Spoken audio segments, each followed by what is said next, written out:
Hi and welcome to this Blueberry Markets video update with me, John Kibler, head currency analyst. In this video, we're going to take a look at dollar CAD. We looked at this market in the Forex market outlook, and what we were looking at in particular was the fact that price had started to reverse on this weekly time frame. So what we were watching was the fact that we had this nice little bullish candlestick setup. If I just zoom in for a moment. Nice little bullish candlestick setup in line with the market going into an oversold condition. So we had that, we saw this. Now typically when we get these moves, we get a little bit of a pullback. Now we looked at the fact that last time we saw this move into these lows through here, the market then impulse to the downside. So I'm looking for another sort of similar pullback. Now we have kind of retested this sort of wick lower through here, but I'm expecting either a jump back up into sort of the 1.31 sort of area, all the way up into the sort of 133.13, because this was the most traded area of this impulse to the downside. So I was looking for maybe price to come and retest that structure point. So I still feel like dollar CAD has a little bit of legs in it to the upside. So what we looked at then was going into that 4-hour time frame. The most traded area of last week was this 128.52 level just through here.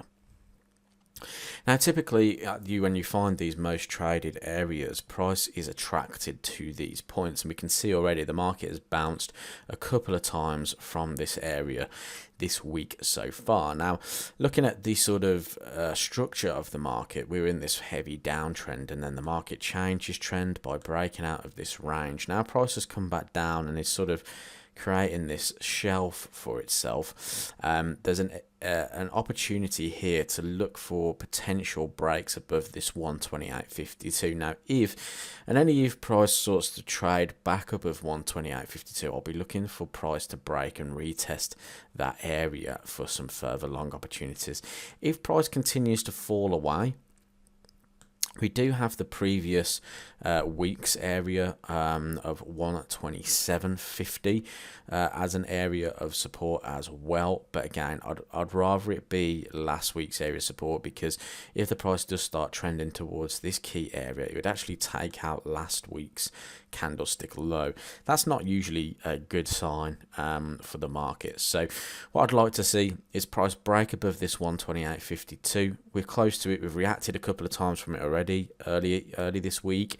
So if we can start breaking above that point, it'd look really good for some longs. We could even drop into sort of the hourly time frame, see how price is reacting at the lows. So at the moment we are getting a reaction down at this sort of area where the market's broken up higher, come back in. We've got a couple of wicks to the downside. So if we were to start to see that sort of dollar seasonal play towards the end of the year start coming a little bit earlier on dollar CAD, I'd expect the breakout to the upside here. So keep an eye on dollar CAD. Really one on my watch list this week. Also quite like Swiss franc pairs. They're seeing a lot of weakness shining through at the moment, but really dollar CAD looks really good if we were to get that breakout to the upside. So keep an eye on that one. If you have any questions, let me know in the comment section below, and I'll speak to you soon.